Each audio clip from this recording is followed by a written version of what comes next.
Ladies and gentlemen, thank you for being here. It's nice to see you all room. And good mix of faculty and students. So before I get on with any formal introduction, I'd just like to explain a little bit about the event itself. So we'll be hearing from the panel for about an hour, and then we'll open it up for questions. You'll have an opportunity to, if you want to raise your hand. We'll have roaming mics, and you just wait for the mic to get to you and then ask your questions. And then we invite you to stay afterwards, after the event, from 5:30 to 7. There'll be a catering team coming in with refreshments and nibbles, so you're welcome to stay then as well.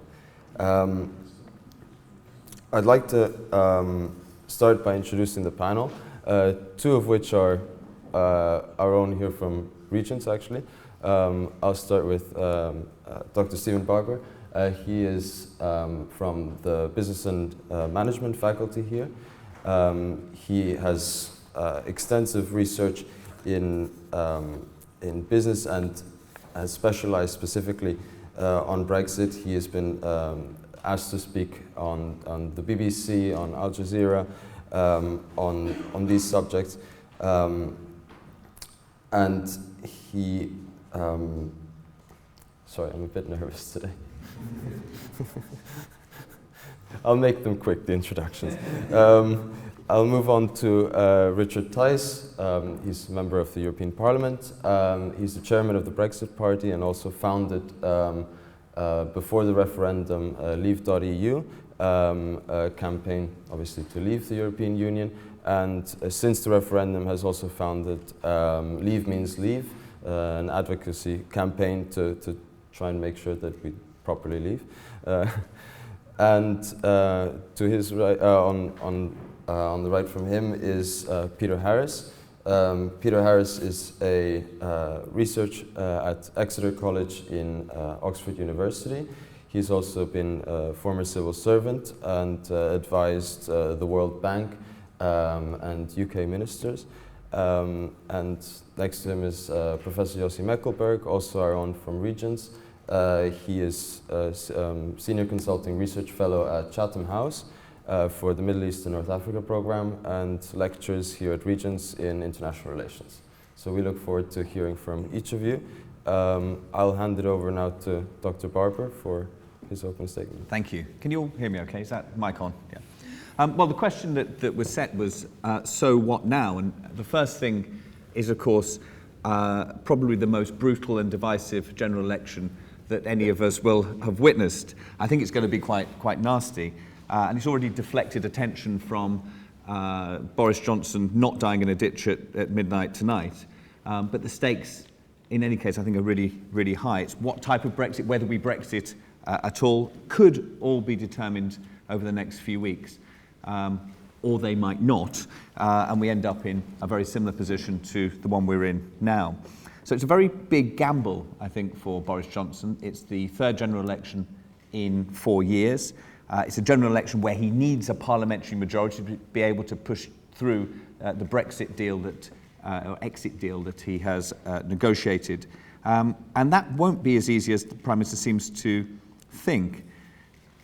If you go back to the 2017 general election, there was a real polarisation in the electorate. So both big parties put on support.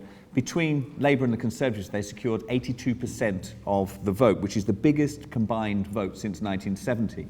And even then, Theresa May failed to win a majority in Parliament.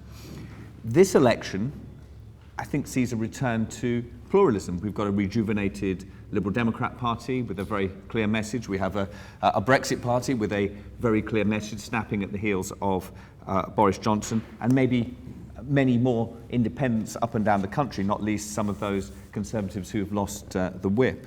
So I would imagine that both Conservative and Labour parties are going to lose support in this election compared to 2017. Remain voters are not going to flock to Labour, and the Conservatives actually begin this election polling much lower than they were in 2017 on the eve of that election. There's much more fluidity in the electorate and much more tactical voting. And of course all this means there's going to be more four-way marginals. Labour, Conservative, Lib Dem, plus Brexit, plus SNP. And just to illustrate what that means, if you look at the most marginal seat from 2017, it's North East Fife. Now, the SNP held that seat, or took that seat in 2017 on 32.9% of the vote. So you can just imagine if you have more of that replicated across the country, you've got much more volatility in terms of the outcomes of individual seats. At the same time, Boris Johnson appears to have written off seats the Conservatives hold in London. We were talking before the panel started about whether he's going to leave his own Uxbridge seat or not and seek a different one. He's likely to lose in Scotland, and he's focusing on winning seats much closer to Labour's heartland in the Midlands and in the North. And that's a really risky strategy because it relies on traditional Labour voters caring more about Brexit than domestic issues, health, education, equality, whatever it might be, and assumes that the Brexit that they want is the same Brexit that the Prime Minister wants.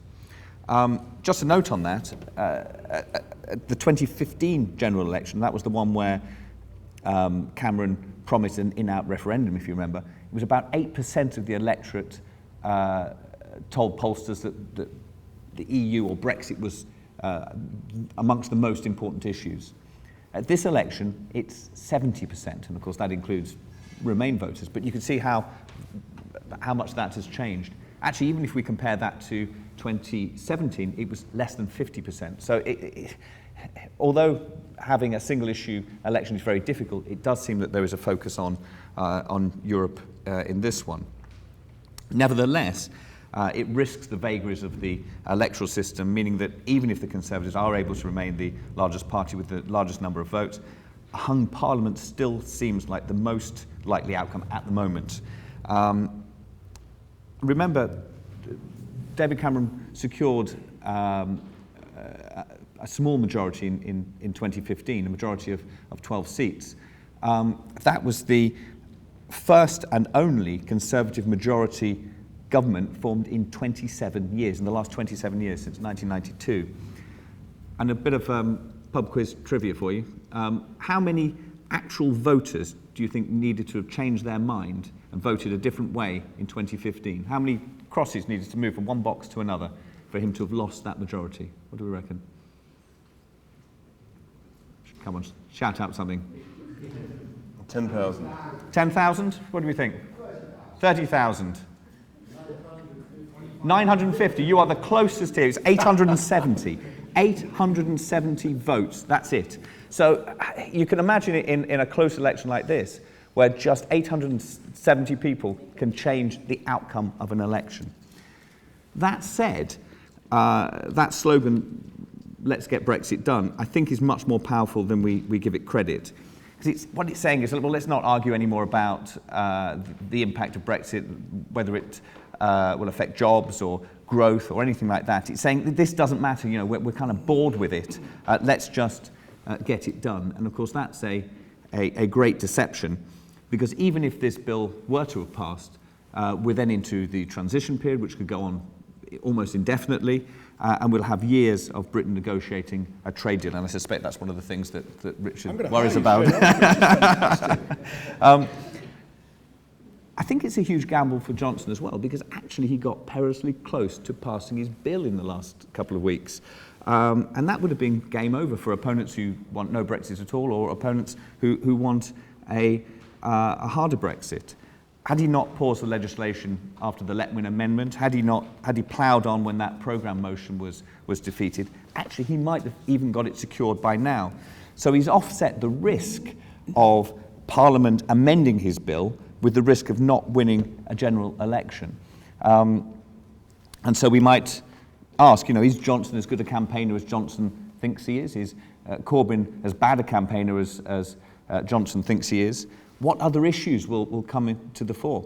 It's very difficult having a single issue general election, as we found in 2017. What if there's an NHS winter crisis? Will Johnson gaffe? Will something from his private life kind of explode in his lap? So this election could settle a lot of things, or it could settle nothing at all. We could be back to looking at the withdrawal bill in just a few weeks' time, and whether a new Parliament is willing to pass it. We might be back to looking at a hard deal Brexit, or we might even be looking at whether a referendum is the only way of settling these things. Thank you. Fantastic. Thank you very much. I'll hand over now to Richard Tice. Thank you. Good afternoon. That was such a fantastic analysis. I'm definitely going to offer you a job. You're very much on my wavelength. It is, what next? I mean, the honest answer is, who knows?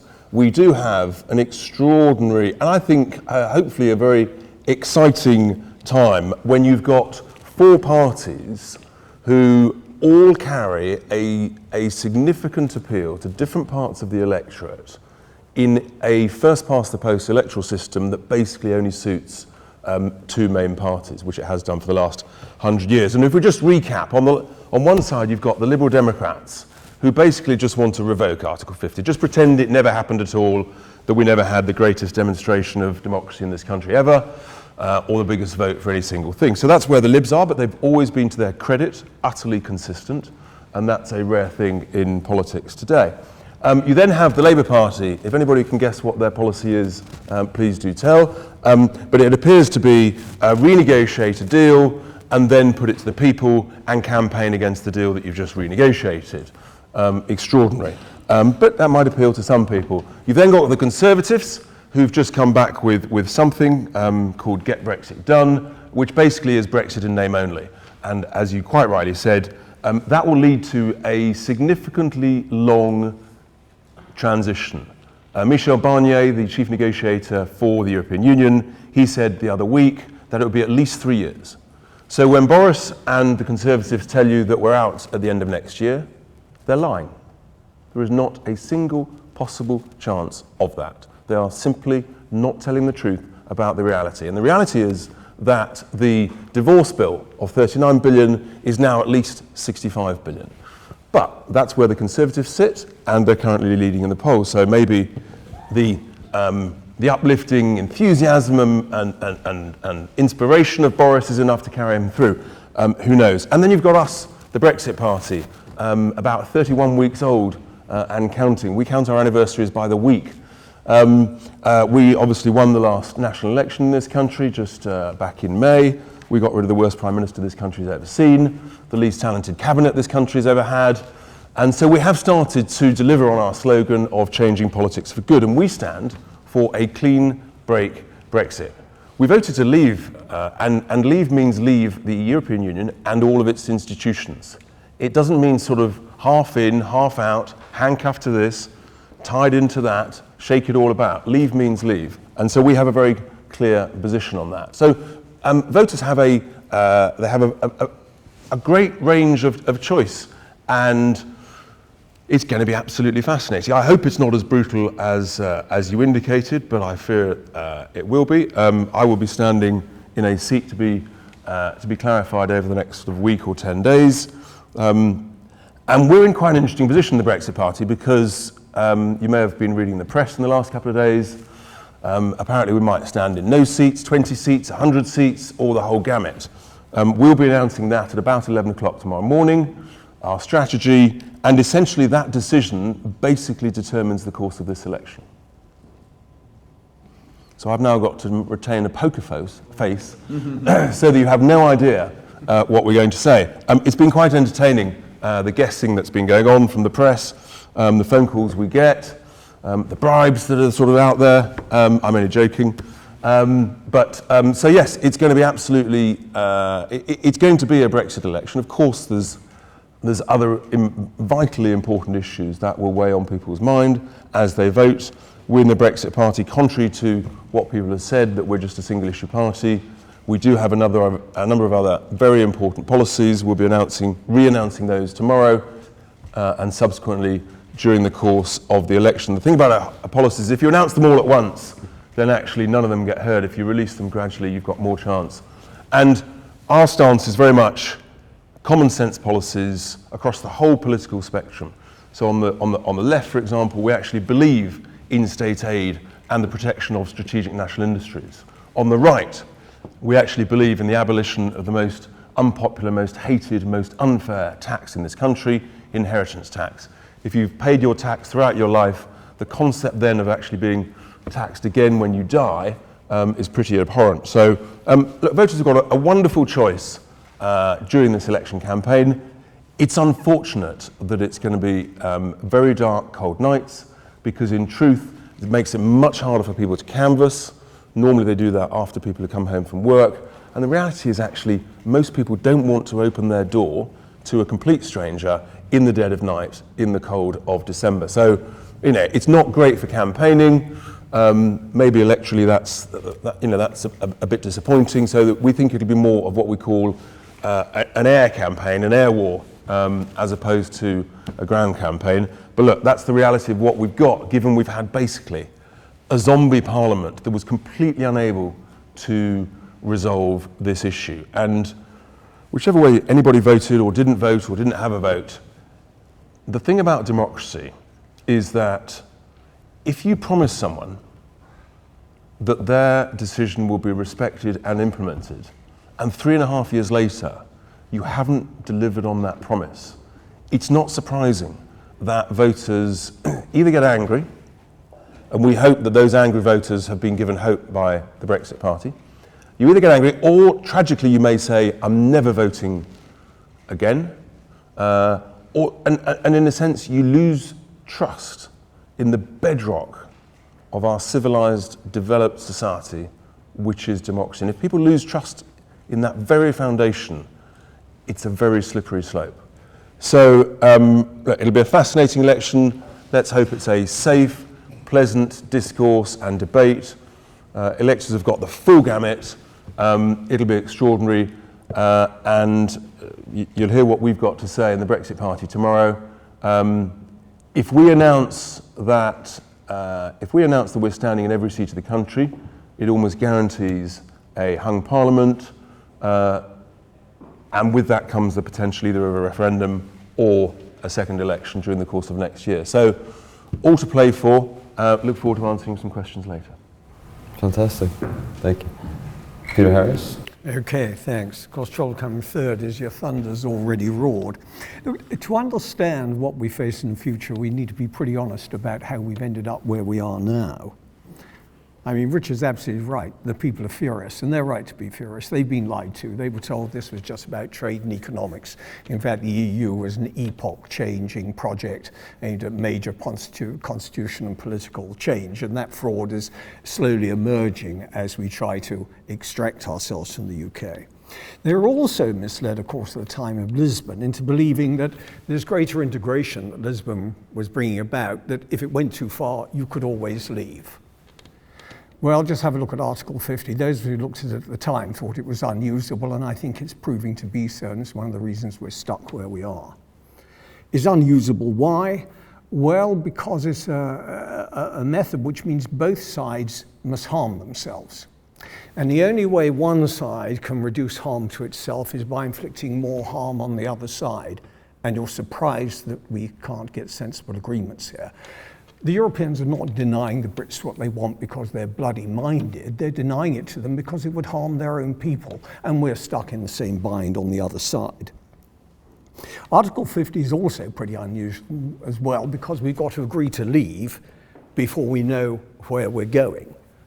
I mean, as matters stand, we could end up with a sort of Norwegian Brexit, a Brino. We could end up with Canada with a plus or another plus or a few more pluses if it makes you happier. Or we could end up trading under WTO rules. The fact of the matter is we just don't know, and yet we're being asked to decide.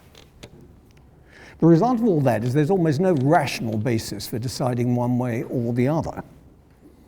In the short term, there are all those possible options of, a Norwegian through to a Canadian through to a WTO.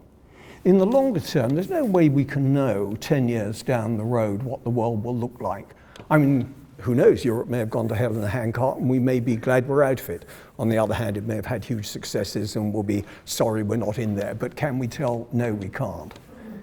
So the fact is that there's not much rationality at work here, and there can't be, because there are too many unknowns. The other thing that I think is fouling it up is that, of course, what I would call the strange bedfellows.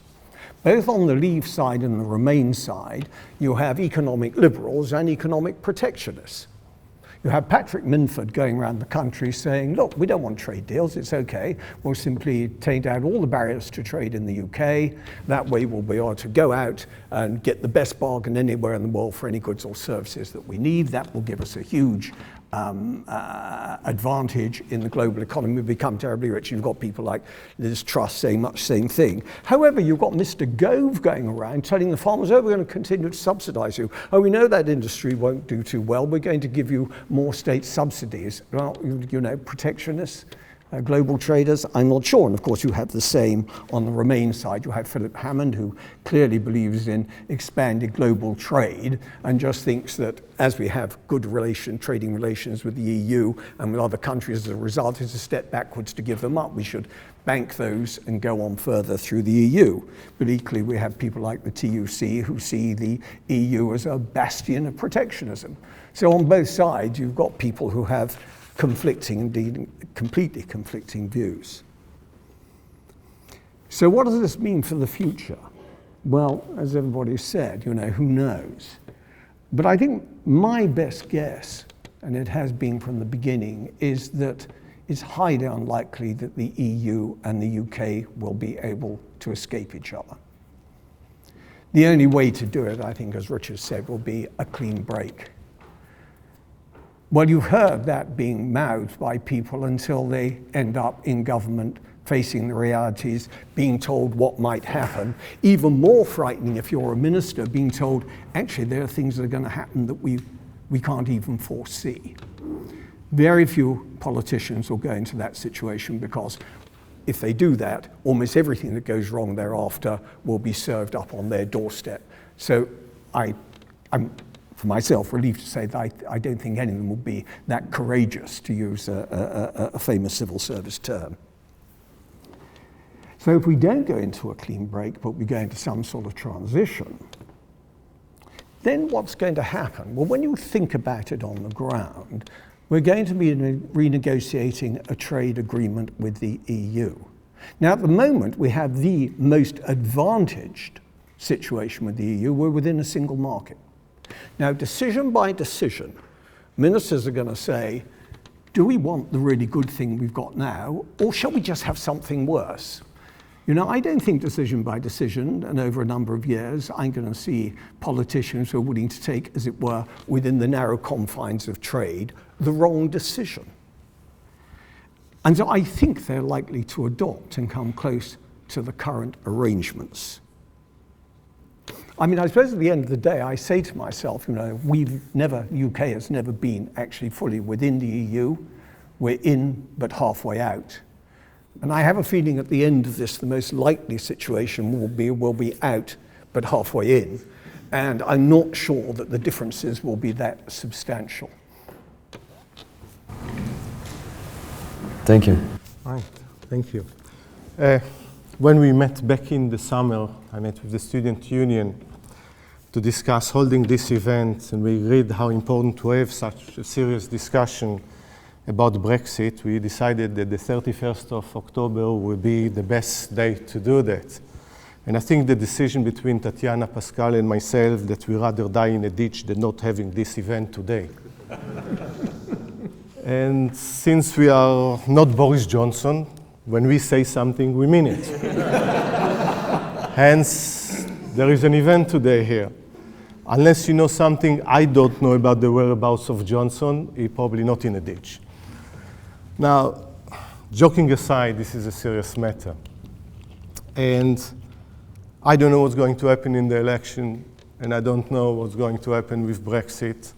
And I assume that what you said earlier about that it will be kind of the salami tactic that, you know, piece by piece, slice by slice, we continue into the unknown will continue. But what bothers me more than the result is actually the discourse in society. How do we debate? And, you know, I follow elections in a country many times that doesn't have one election a year, have two elections a year, and maybe going to have a third election by March. And you look at the discourse, and you look at discourse in the United States and across Europe, And Brexit epitomizes something which should worry us. In what is in my mind, not in mind, the dangerous rise of mainly right-wing nationalistic populism, though I won't say that only the Brexiters are to blame for populism. There is populism on the Remainer side. And, you know, before it called, yes, I believe in remaining a part of the European Union for, I think, the very reasons that you, Richard, would disagree with me profoundly. But having said that, what we saw in the kind of incitement, the kind of populism and not fact-based debate should worry all of us. And actually, Brexit was an opportunity. It was an opportunity for a mature, in-depth examination on British membership of the European Union. But this never materialized. We could ask ourselves as Brits, what is our role in the world in the 21st century? And do we need at all supranational organizations? You know, we can talk about the bureaucracy in Brussels. We can ask ourselves if this is the most efficient way to run Europe. We can ask ourselves about, you know, organizations that transcends borders at all. Are they necessary or they are not necessarily? Instead, from the very beginning, Brexit was about one thing. It's about managing the Conservative Party. And you can't run a country like this. And of course, UKIP, which was the predecessor of the Brexit Party, pushed the Conservative Party in a way that David Cameron at the time thought he has to do that. I'm sure, despite his quite lengthy book, he regrets it immensely, short of the £800,000 in advance that he got for it.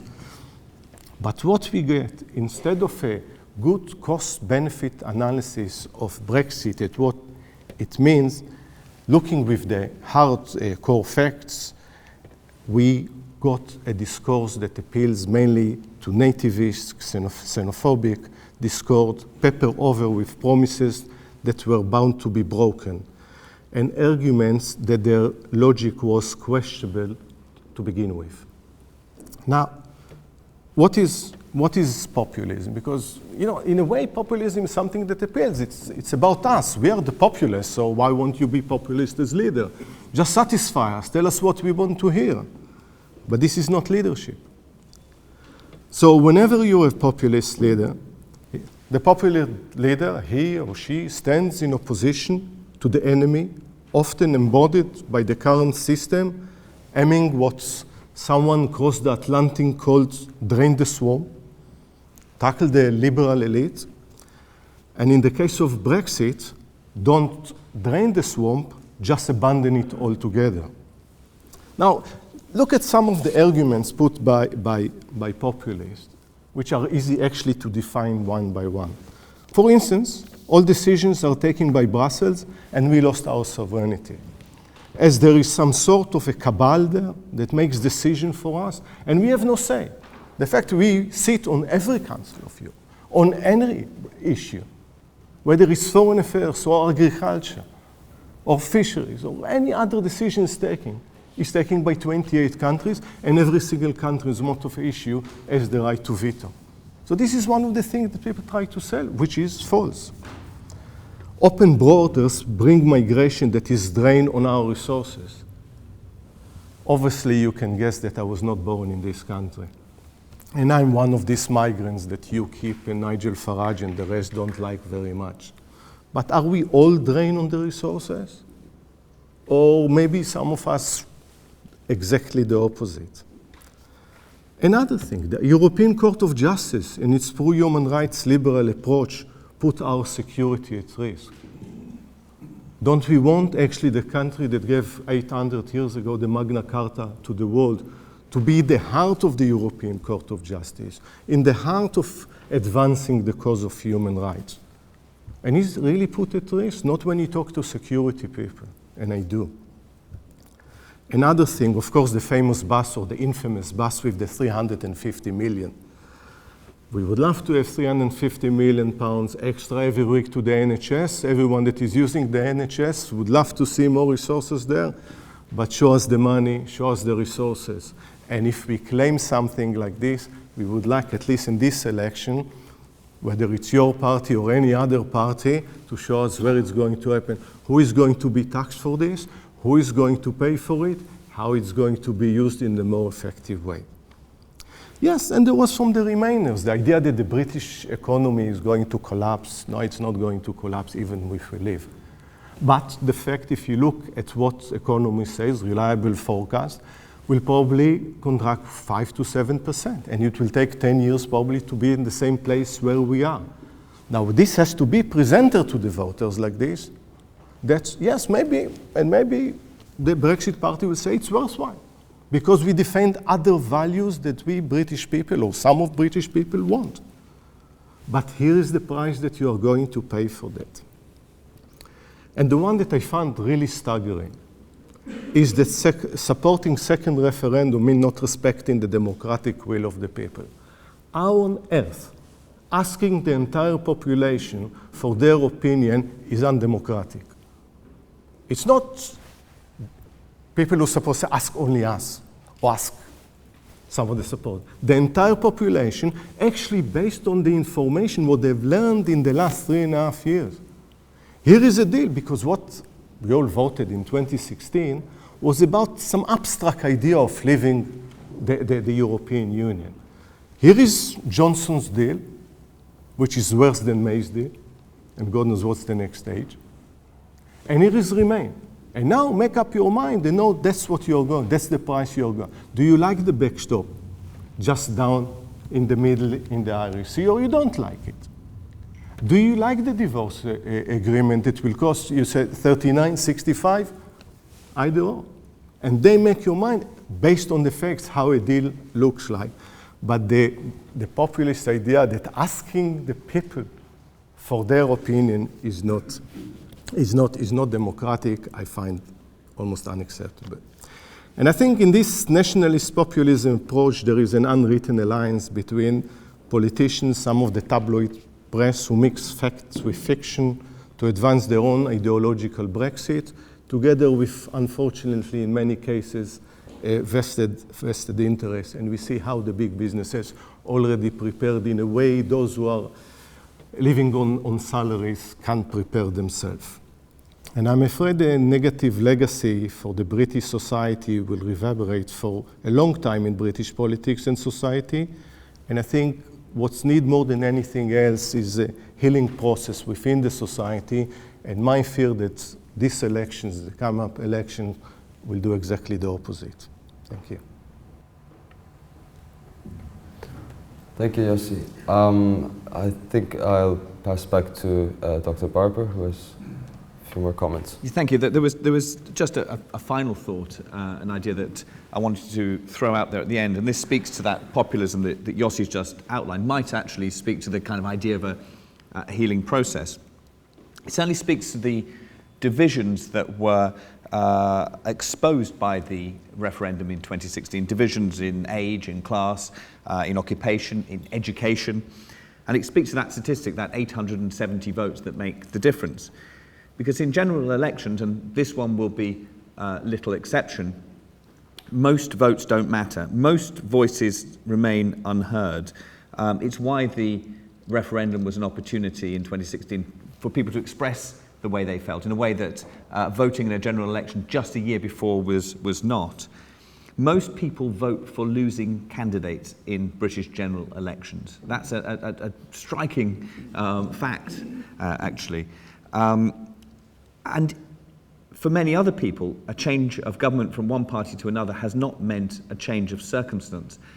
And you can see some of these reasons behind why people voted in the way that they did. Whatever else it might have been, the referendum was an opportunity to change something. It was a change-making opportunity, similar to Trump in the States, and it speaks to what Yossi was talking about.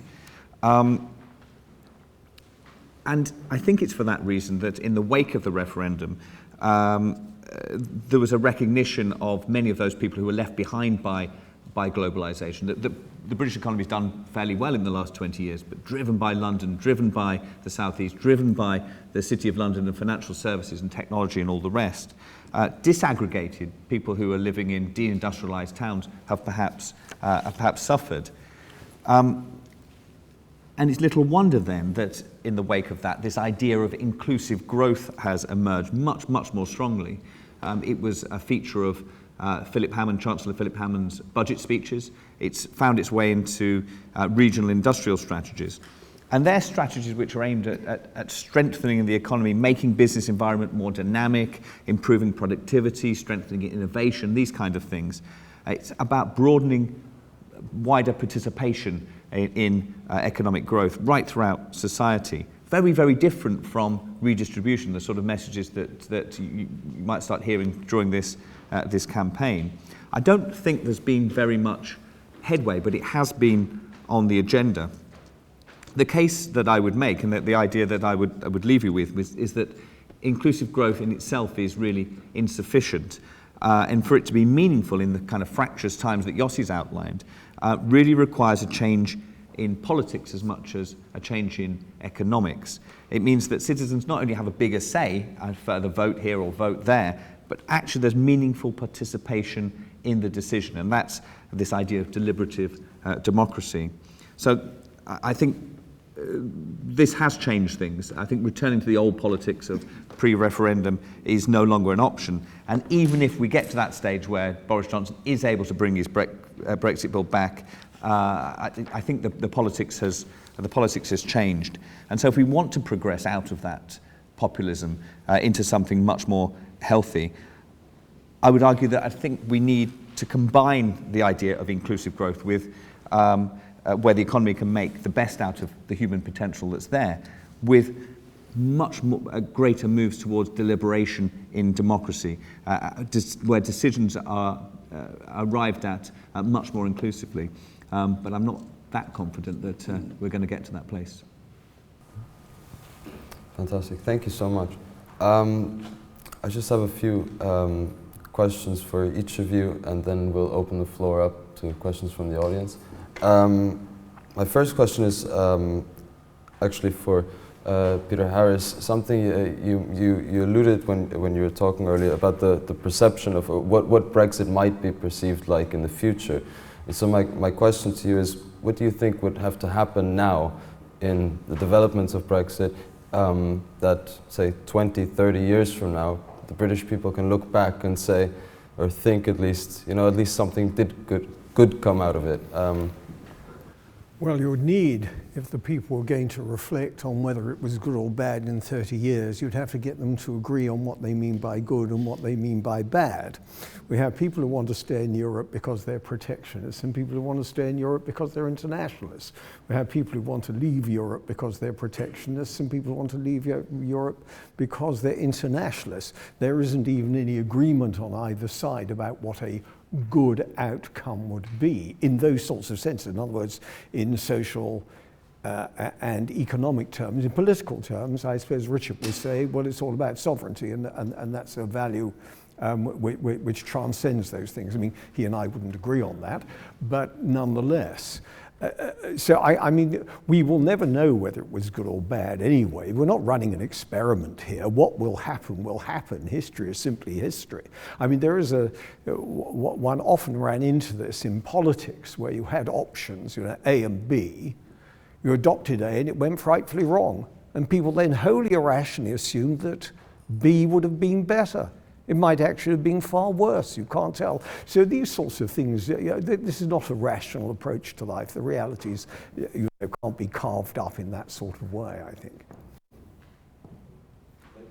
Could I just say, though, one of the other things that strikes me, a second referendum fills me with horror. The first one did, and I think what we've seen perhaps suggests that we were some of us thought we were right to be chary of it. But another referendum now, before we know what the final deal is, it would be crazy. We have clean break, and we can have a bit of an idea. There it is. Maybe we'll go back and get another deal. But we need to get through and find out what that final relationship, the final alternative will be. And that's going to be years down the road before we know that. So I mean, a referendum on the current situation strikes me as just wholly premature, even if one thinks one could bring irrationality to it. Yeah, actually, on the subject of a clean break Brexit, I find it interesting. Richard, you've talked about the idea that a clean break Brexit would leave the UK in a sort of competitive position for international trade, to make new trade agreements. You've, in the past, I think, even compared it to sort of Singapore-like level of competition. Yet experts in this country and all across Europe have written quite extensively about the impact that just Brexit has had just since the referendum on the pound, on businesses deciding to close up shop here and go elsewhere. And it seems that actually a clean break Brexit might be, even beyond Boris's deal, even more harmful to that. Nonsense. What do you say to that? No, absolute nonsense. I've never heard such gibberish and garbage in all my life. A clean break will be a huge opportunity for this country. Be under no illusion. This is a seismic moment in this great nation's history. It's as big as the appeasement crisis and Churchill in the 30s, the Corn Laws in the 1850s, and the move to ban the slavery trade, hideous though it was, in the early 1800s. And in all of those cases, it was brave souls, in some cases very few in number, who were taking on the elite and the establishment and the status quo. And if we get Brexit right, then the opportunity is actually to have a high growth, low tax, smartly regulated society that will continue to outperform. And I think let's just look at the track record of the experts that I think you're alluding to. The people who said that we would lose 500,000 jobs, the banks would flee, the tech firms wouldn't come, property prices would collapse, it would all be a disaster. They've been wrong on almost every single one. We employ 1 million people, over 1 million people more than we did in 2016. We're continuing to equal or outpace the Eurozone GDP growth, and the tech firms. I think in 2018 we got more tech investment than any other single European country. So very often the experts are wrong. The experts that I like to believe to are called economists for Britain. They forecast that within 4 or 5 years we will be over £60 billion a year better off. Look, I think you're absolutely right, Peter. Sovereignty is key for us. I believe that actually the best decisions are made as close to the people as possible. And it was interesting, the reference, quite rightly, to this word populism, which has been made a word of sort of toxicity. I just remind you of the definition of populism.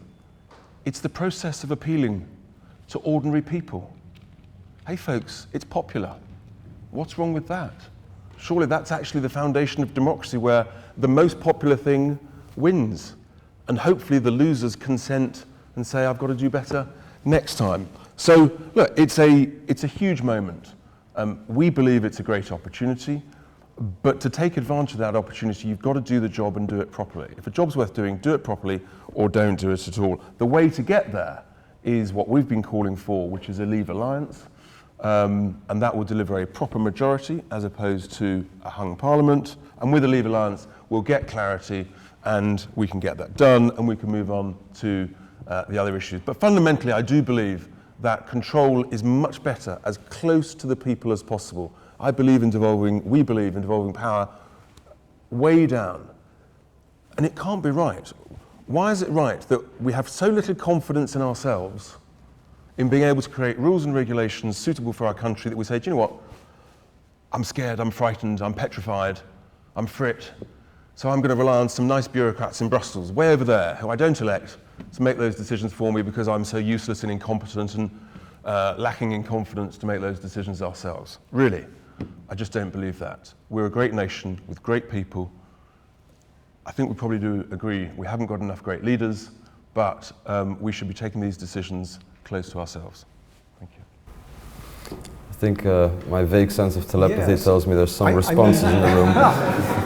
The reference to the economists for Britain, I was speaking to Patrick Mingford not long ago, and he said, look, it's a straightforward proposition. We tear down all the trade barriers. We don't even bother with trade agreements, because who cares if other countries want to disable themselves by being unable to buy cheap at the best wherever you can. That's a matter for them.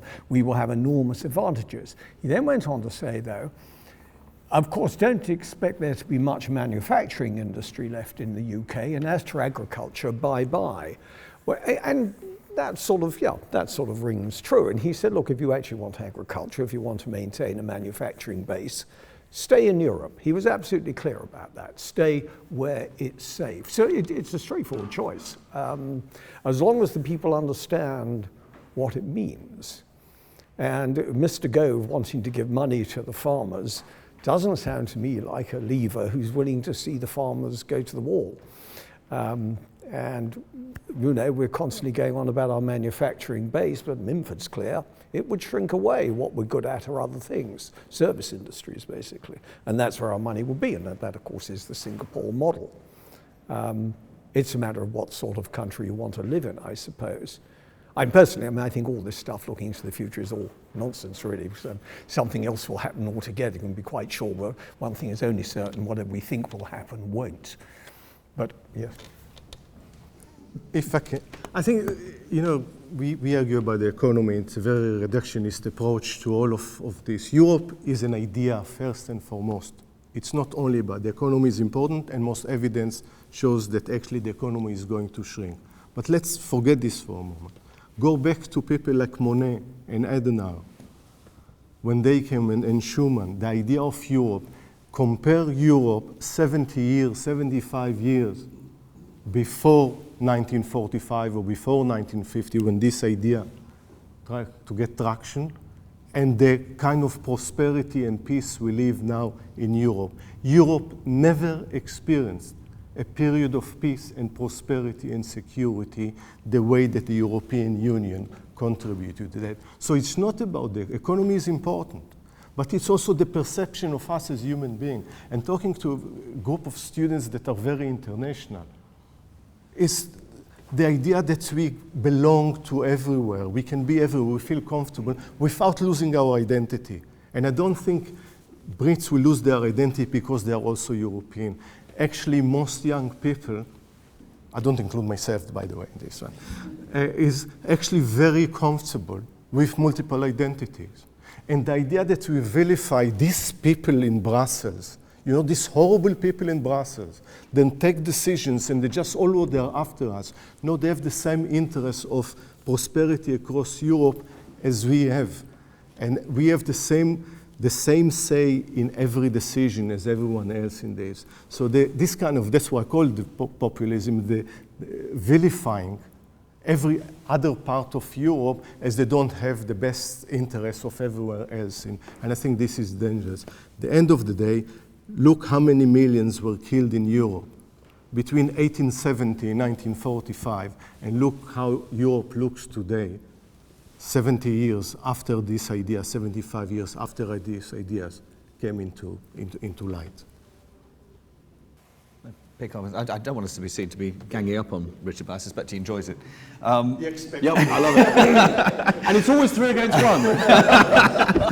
I just wanted to pick up on that. What's wrong with populism because it's popular, and in a sense, some of the comments you made there speak to it. Is that Europe, for both the populist left and the populist right, Europe has the same problem for them, and it's that Europe gets in the way of the kind of fantasy world. So for the right, it's what you described, this sort of small government, low tax, High growth, you know, Singapore in the North Sea type thing. Even that's not a brilliant analogy. And then for the left, it's the opposite. It gets in the way of that, the kind of fantasy of some sort of luxury Soviet Union, you know, planned economy, and that's the problem with populism. It's a world that cannot necessarily be delivered. Well, to speak to the topic of populism, shortly after the referendum, there's a lot of fear that the very act of Britain leaving the European Union would perhaps give momentum to other movements across Europe who might also want to leave the European Union. I'd like to, maybe specifically to Yossi, to ask whether you think that over the last 3 years and through Theresa May's deal and now with Boris Johnson, whether you think that this is just as likely as it was back then in 2016 or not so much? I think there is generally a crisis in leadership across the world. You know, it's very, I just told you earlier, in a conversation that I came from recording a program, who is the best leader for soft power in all the countries, and then eventually we managed to reduce it to 4 leaders, the Prime Minister of New Zealand, the Prime Minister of Ethiopia, Ukraine, and it was the fourth country, I forgot after this, but Sweden we saw as the country, which we like, but not the prime. And the interesting, the Prime Minister of Ireland, forgive me for forgetting our neighbors' names. and if you look at the countries, actually we look for leadership, are now small countries that lead the way. We don't have any of the major power leaders, and forgive me Merkel for now, but she's on the way out. Big countries and leaders there that we think we can look up to them. So actually we look into, those who shows both humanity and competence. And actually that can break the mold of their country. Something like Ahmed, signing a peace agreement with Eritrea after 20 years. You look at the Gislaan and the way that she approached, for instance, the massacre in Moscow, approach to climate change, while many of the big countries are afraid even to talk about climate change, and they do something which will upset the businesses. And yes, popular is not populism. Being popular is not bad because you win election. Being populist is actually telling people what they want to hear instead of actually leading them to the front just to get to power. And that's the difference between them. And I think it just got worse. You look at election after election in Europe, you look at whether it's in Poland, in the Ukraine, the 5-star in the Northern League, in the league in Italy, you can go one by one. And I think, and of course, across the Atlantic, if Brazil or the United States, and the fear is this is the kind of discourse that takes hold. Thank you. I think you've heard my voice enough. I'd like to open it up. If anyone has a question, can we get the... Fantastic. Let's get a microphone to him.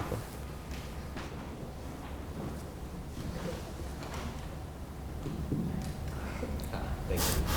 Hi. As you can tell from my accent, I'm an American, so I have more of an outsider perspective than if I were European. But I'm very interested in the terminology use of a clean break, especially in the context of Ireland. I have extended family members who fought in the IRA, and I'm interested in the perspective of a post-Brexit where there is no reignited troubles like event and sovereignty battle. Can we go forward? We've spent so many years without the car bombs, without the more death and violence on the streets of Ireland, and what future do you envisage where the United Kingdom comes to Europe? It's a great question. Why do you think that it would be any different? Because you may have a different thickness of toothpaste tube in Northern Ireland as opposed to the Republic of Ireland. Why is that going to encourage someone to pick up a gun or develop a bomb? That's what you're suggesting, sir. The border being any harder than being able to work across sovereign lines is enough for people. I invoke... Come back to my question, sir, because it's really important, because you're falling for the nonsense and the gibberish that has been perpetrated by people in the Republic. Right, the EU's own expert, a guy called Lars Carlson, who is a customs global expert, he wrote a 47-page report called Smart Borders 2 in November 17 for the European Parliament that said using existing technologies and existing international best practice, whatever the agreement, right, you can have friction-free trade across that border. And let me tell you, sir, there are 5 things that go across that border already, and people are not shooting each other, and they're not throwing bombs at each other. There's a different currency, there's a different VAT rate, there's a different excise and duty on booze and fags, there's a different income tax, and there's a different corporation tax. So why on earth would a 6th thing, the difference in the thickness of a toothpaste tube, or other regulations on manufactured goods, why would that make any difference at all? Why did the Taoiseach before Varadkar, Enda Kenny say, with goodwill and existing technology, we can find a solution? It means everything to the people of Ireland who work in Northern Ireland. Ireland or Northern Ireland? Both. The people of both Northern Ireland and Ireland. Then use existing technology that's there, that the EU's own expert said can be used. How is that a clean break? It's the situation where... No, let's be very clear. You're confusing Nothing the... about this is clean when it comes to Brexit. Because I'm sorry, so this is absolutely vital because you're mixing apples and pears, sir. The issue across the border has got nothing to do with a clean break. The issue across the border is the issue of what happens with regulations on manufactured goods and food products as they go across the border if you have different regulations, right? Let's remember, I'll give you an example. Third country, i.e. non-EU goods that come into the EU, right, currently, do you know what percentage are checked at the border? Less than 3%. Right, let's just put it in the context, right? The EU, Michel Barnier, has done a wonderful job of talking about the integrity of the single market being breached if there aren't checks. I want you to envisage a big glass jar with 1,000 Smarties in it. Those 1,000 Smarties represent the total quantity of all intra-28 trade that goes across all the borders within the European Union. How many Smarties, sir, represents the quantity of trade that goes across the Irish border? 3% of 1,000. Is that It's about 1.5 Smarties. Okay? In terms of the context of the integrity of the single market, it is utterly irrelevant. It's a round of drinks. There's already smuggling across that border. There probably always will be. All you need is a single thing, or two things. You need technology that's already there. It's the same technology that you track an Amazon parcel on your mobile phone when it comes to you, from the point of origin to the point of destination. The other thing you need is goodwill. And regrettably, the Irish leadership are not demonstrating the goodwill that the previous Taoiseach demonstrated. That's the reason that the EU have done a fantastic job of negotiating their side of this dispute. Thank you. I'd like to go to Peter Harris. I mean, Richard may be right that these things can be handled technically, but that, of course, isn't the point. This is a political issue. You have a lot of...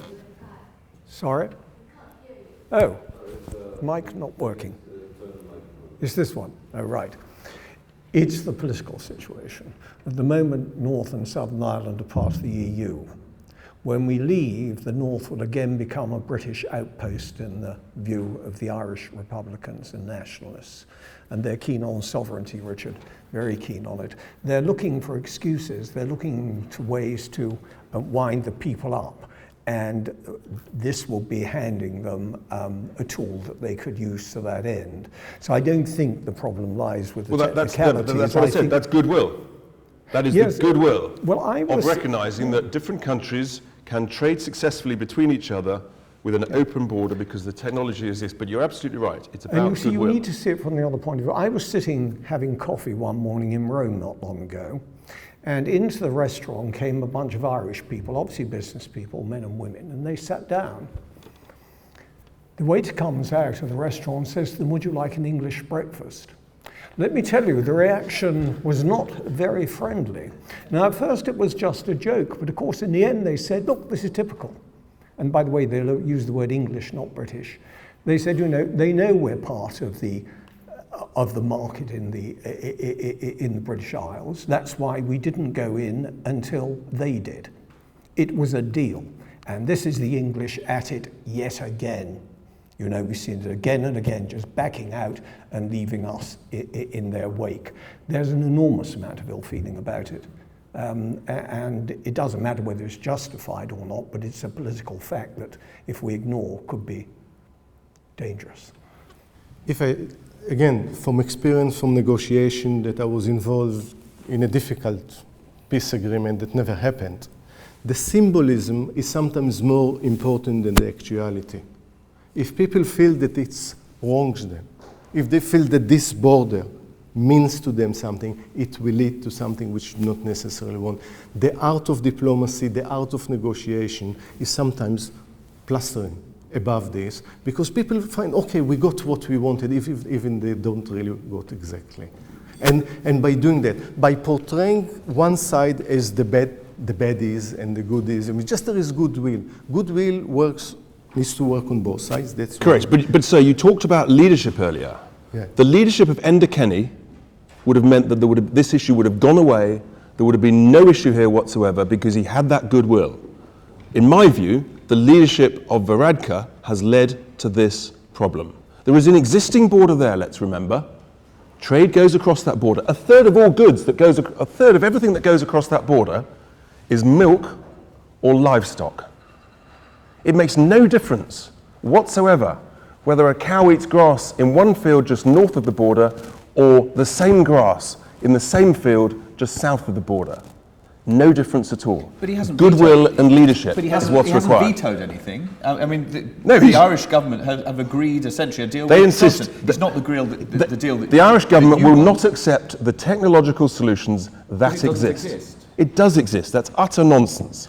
You know it exists. The EU's own expert says it exists. It's the same technology that is used on your smartphone to receive your Amazon parcel, whether it's by DHL or FedEx. You can track it from the point of departure to the point of arrival in your home. You know where that good is. It's exactly the same technology. This is a total myth that has been perpetrated by leaders who do not demonstrate that goodwill. You apply economic logic and technological logic when actually the political and the historical and the emotional logic should be applied. Because yes, you can with technology, and if you can't do it today, you might do it in 5 years. You might be correct about this. And these days you have scanners that scan everything that goes through laws. We know that because there is a lot of experiences across borders. So you're accepting my point that it's all about leadership and goodwill. And you called earlier for good leaders. I called for Varadkar to show some good leadership, and the solution is there. But you put the onus on one leader and not understand that this is about discussion between two sides, that understanding the sensitivity that derives from hundreds of years of history. And that's the point in this, on having this border. And the technology is secondary to the history of this conflict. If conflicts could only be resolved through logic, we will live in a wonderful world, but it doesn't apply. You talked about the security and peace in Europe since the Second World War. The reason for that is because those countries, those democratic nations, have traded with each other. They've traded with each other, and history shows that democracies that trade freely between each other do not fight each other. So why do you want to live? Hang on. Because I want to trade freely with you with a simple free trade agreement. That's what we have at the moment, free trade. It's a free trade zone. We want a simple free trade agreement. That's how it works. So you can go across the but you don't like the idea that people move freely. You want the trade move freely, but you don't like the people. What I don't want is unelected bureaucrats making decisions about rules and regulations that we can make in our own country. That's what I don't want. But you have in every government, you have bureaucrats that make decisions and influence. Yes, Prime Minister. Or bureaucrats are actually this is the machine of government and governments. While ministers move from ministry to ministry every 5 minutes because of the civil servants, the state. And maybe that's these students are so lucky in this country, studying here and hopefully working here, because guess what? Unemployment amongst young people across the whole of the Eurozone is absolutely shocking. It's an international disgrace that is significantly the responsibility of the European Union. You look at countries like Greece, youth unemployment's over 30%. In France, it's over 20%. This is an international embarrassment which the European Union should be ashamed of. You just make the best argument for Britain as an example to stay at the heart of Europe and to show the way to everyone else. We do show the way, but we're better off out. I think what we see as well is that contradiction at the heart of what government has been trying to, Theresa May's government was trying to do, and Johnson's one now as well, in that on the one hand it's speaking to that idea of whether you pull up the drawbridge and retreat to some sort of golden age that never was, and on the other, there's this idea of Britain becoming more global, going around the world, buccaneering Britain, signing trade deals with anyone that will talk to it, and of course those two visions can't exist at the same time, but they have had to in the rhetoric. Thank you. If we can, I know that Richard will be leaving us soon. So if there's any question from the audience that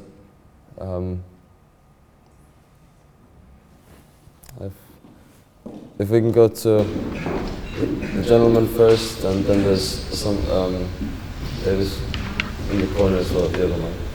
Sure, so my question is based on what Yossi said, but I'd like Richard and the other panelists to come into it. Because you mentioned incitement, and by that I figure you mean like World War II references, traitor, saboteur, collaborator.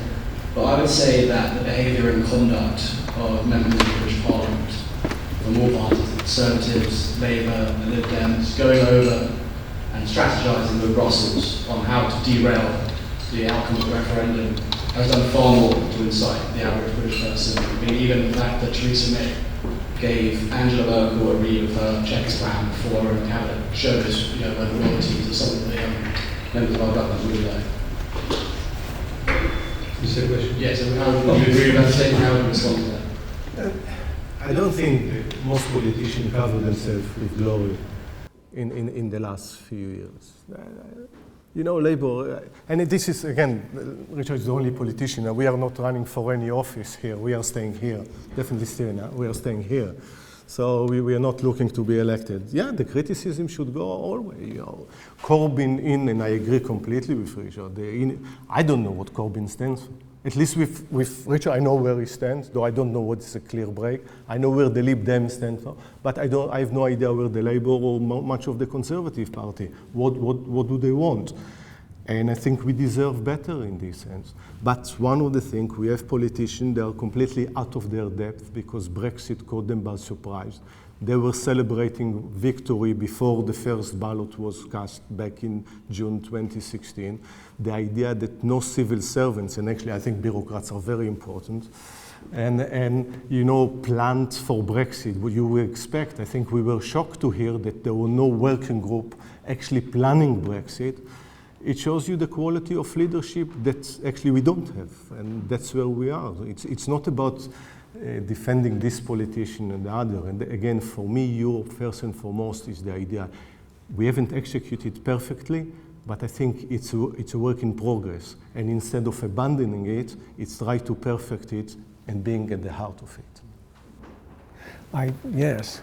Can I say that? I mean, I think the difficulty with your approach, of course, is that when you say disloyalty, that would mean that there was a clear plan and they were betraying it. What actually bedevils this whole thing is nobody had a plan. Nobody knows what Brexit means. We've heard here tonight there are many views of it. So who are you being disloyal to precisely? What idea? And the answer is who knows, because there is many different forms of Brexit as there are opinions about Brexit. So I mean, this idea that you're on one side or the other, I think is dangerously simplistic. And the fact that politicians here want to explore with Brussels what some of the other alternatives are doesn't seem to me to be. It seems to me to be the best you can do in very difficult circumstances. I'd take a different view. Where I do agree with Joss is the quality of politicians today, certainly in the UK and I suspect in many other countries, is woeful. And one of the reasons is because basically far too many of them have never had a proper job out in the real world before going into the world of politics. I'm actually new to politics. So before this year, I was a businessman for 30 years. I ran a £1 billion multinational stock market listed company for 4 years. So I've been around the block a few times. And here I am, age 50, whatever it is, 55. You know, I'm coming into it relatively new, you might say naively. But anyway, we've won a national election. I'm an elected politician. I am going to be standing for office. You know, I feel that if we had higher quality politicians who've been around the block a few times, I think we would get better leadership.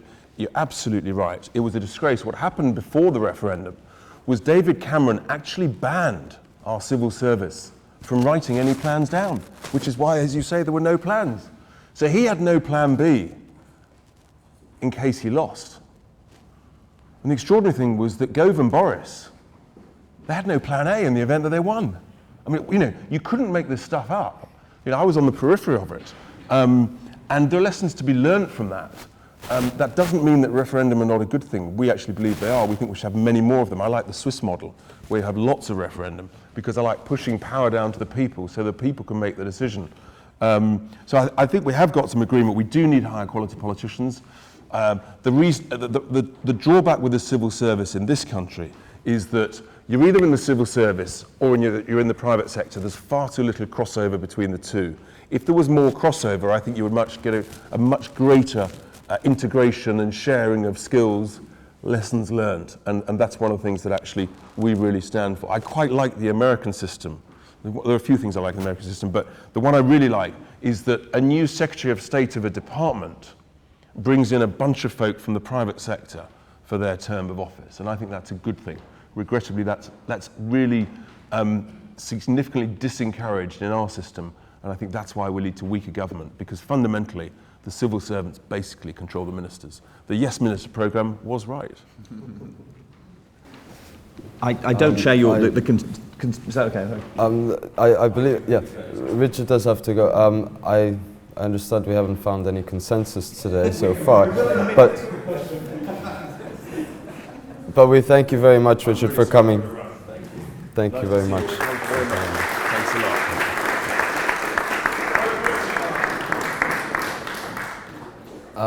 I know there are more questions from the audience, and can I just pick up just a little bit on that? I don't share the conspiratorial nature of what you talked about there, but what we have seen is where you get the clash of direct democracy, the referendum, with a parliamentary system, and the danger in that is that you can create a kind of irresponsible government, because government is instructed to do something which is not its policy. And so we kind of touched on the place of referendums in a representative democracy, and I think they can have a place, but they have a place where, say, government wants to do something, it gets the authority of Parliament to do that, but Parliament believes that it doesn't have the authority because it's passing power up or down on a near permanent basis, and so it needs that authority. I think what we had here, of course, was a solution to a problem in the Conservative Party, and it didn't reach the answer that David Cameron thought he would get, and that's one of the reasons we've got this sort of fallout. So I think if we are to use referendums in the future, it has to be on that basis of really supporting the sovereignty of the Constitution rather than working against it.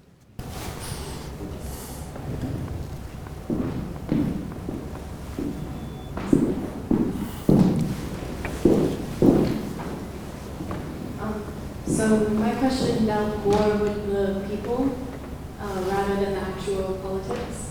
When I was in my cab drive here, the cab driver actually said that we, like having Ubers in front of us, were the reason that there's such an unstable economy, and that's the reason for Brexit. There's this very us versus them mentality that I see going on over here. When I was working at the coffee shop, I saw a lot of people who had different opinions, and as you say, Brexit is a very opinionated issue. It's not one that deals with hard facts. Everyone has a sliding scale of how they see it.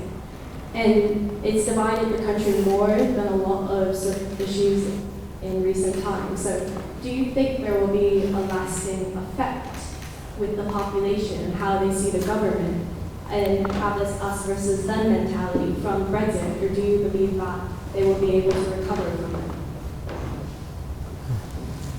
I mean, I think what you're saying there, speaking pretty much to what I was talking about it when I started to outline that idea around bringing inclusive democracy and deliberative democracy and inclusive growth together. I think those divisions, which I mean, you could say, did the referendum cause the divisions, or did it just reveal those divisions? Were they already there? And certainly, you can see where they are. They cut across age groups. You know, if you were over 65, you were 70% likely to vote Leave. If you were under 25, you were 70% likely to vote Remain. If you left school with GCSEs, you were 70% likely to vote Leave. If you've got a degree, you were 70% likely to vote remain. If you had A levels, it's exactly 50-50. I mean, you know, if you drew it as a so you've got those kind of divisions, and I think they've now become so entrenched and have cut right across the party lines and the political spectrum that they will have a lasting effect. So even with the issue of Brexit to one side, there needs to be, whether it's the healing process that Yossi's talked about, or some way of addressing the inequity of how the economy is working for everyone. We've tended to deal with aggregates. On an aggregate scale, as Richard was pointing out, unemployment is very low here. Growth has been relatively strong. But you disaggregate it. You disaggregate it down to regions and towns that were once industrialized, and you get a very, very different picture. They simply don't believe those statistics. And that's the problem we face. If it's just difference of opinions are fine. We need difference of opinions. That's the way ideas progress. We need to have debate, but it should be a healthy debate. The problem when it descends into accusations, into blame game, into incitement. Let's not forget, a few years ago, a member of parliament was killed here by someone who opposed, was supporter of Brexit. It happened on the eve of election. So that's, if we're moving into this level that there is incitement against people that think different from you. This is a healthy debate, I didn't expect to agree with the chairman of the Brexit Party. But that's all right. That's part of a healthy democracy. When it crosses the line, as we see in different places, that it ends in violence, then we need to think again how we debate, how we approach topics that we have fundamental disagreement. And you mentioned earlier, whether you want to live in a cosmopolitan society, when we live, and again, I've lived long enough in London, you enjoy, as students, you come here because what a cool city is London.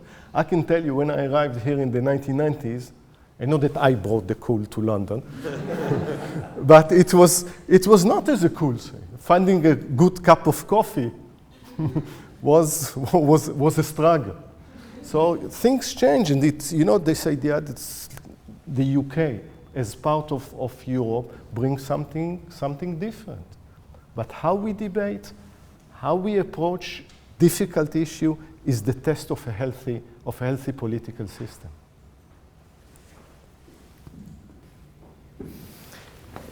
I think I'm going back to say what I said earlier, of course, that we have really thrust people into arguing on basis of ideology, identity, and all the rest, because actually there isn't anything else that we can hold on to. I mean, that in a way is why it has all become so toxic. I mean, all this talk about what it will look like if we do this deal, and what it will look like if we do that deal. I mean, it's all nonsense. Look at, we were going to have economic collapse the moment we voted to leave. Come on, there aren't any facts to get hold of here, but that does then drive people, as I say, into ideology and into identity politics, which is a dangerous and rather nasty place, as we've learnt in the past, and we're seeing it now. So, I mean, it's a question that should never have been asked, in my view. That's the fact of it. Might be worth adding as well, I mean, I think it's very easy to criticise politicians, and clearly we do need better leaders. Fortunately, we've got Regents here to develop them. But actually, there are many politicians in Parliament who haven't just taken the easy option. They've been actually pretty brave in some of the decisions that they've taken. They put up with quite a lot of abuse in many instances, a lot of pressure from the parties that they were once in, or the networks they were in, and in many cases they've ended their careers in order to vote a particular way which they thought was the right thing rather than the easy thing. So I think we should rightly demand the best leaders that we can get. We should try and attract leaders from across society with all sorts of different experiences, but I think we should accept too that actually we've had some very brave politicians who have made some very brave decisions. And a Speaker of the House. And the Speaker of the House, yes, actually. Yeah. I'd like to endorse that. I mean, I worked for decades with ministers. I was always astonished by how honest and responsible they were. You know, you think if you're a minister, don't worry about the electorate, worry about the bad newspaper column, and your private secretary comes in and says it's number 10 minister, your career's over, it's finished. That's the world they live in. And I was always astonished about how brave they would be. We would go to them and say, look, here are the options. You're going to have to make a choice. Let me tell you, they've all got upsides and downsides. If you do this, that lot will clap and that lot will boo, and that's true of all of it. Now, many would just sort of want to go and hide in a cupboard. Most ministers didn't. They actually bit the bullet. And I think it's a travesty to suggest it's otherwise in the same way. I think it's a travesty to be attacking the civil service in the way that people have. What populists don't like is the fact that there aren't any right answers. I mean, that's really it. And of course, to have a public debate in terms of, well, if you do this, you might get this, which is quite good, this, which is not quite so good, well, this is a risk, etc. That public debate can't go on. What tends to go on in the public debate is to present difficulty as problems. Now, the fact is, difficulties you have to manage and live with. You can live in a world where you think there are problems which have answers. That is not what it's like when it comes to social and economic policy. There aren't any answers, and so the public debate is quite difficult to manage. And at times, of course, what actually happens is everybody talks about everything other than the real issues, and simply because they are too difficult to discuss. And people have busy lives. As a policy maker, you have enough trouble yourself concentrating on it, actually analysing it and understanding the arguments. How members of the public meant to get a grip of it? I mean, it's unrealistic. And so responsibility has to be accepted by the politicians and by the civil servants, because in actual fact, the people cannot do the job. It's a fantasy. But this is exactly the populist approach that we heard here. Or we'll bring it close to the people, so people will make decision, are we going to develop the next Trident? Because obviously everyone knows what is involved with nuclear strategy, and so on and so forth. It's exactly this type of populism. We just let you decide about everything and see what happens next. Yes, I ought to gloss it. You shouldn't therefore get the idea that civil servants and ministers ignore the public. No, they don't. On every occasion, the question is always asked, how will the people feel about this? The people's views are constant. They are the one constant factor in all government decisions. Because you know the people's, you need their consent. You can't necessarily give them what they want, and in fact, the chances are you'll never find out what they want. And anyway, some will want one thing and some will want others, and some will want to cut but would like to have good public services. I mean, it's all sort of pursuing a fantasy. But the idea that there's either a conspiracy or incompetence, I think is just sort of, I hate to say it, it's nonsense. Thank you. Do we have another question from the floor? And with that, I think we say thank you to our panelists. It's about 5:30 now, so refreshments are here. Thank you.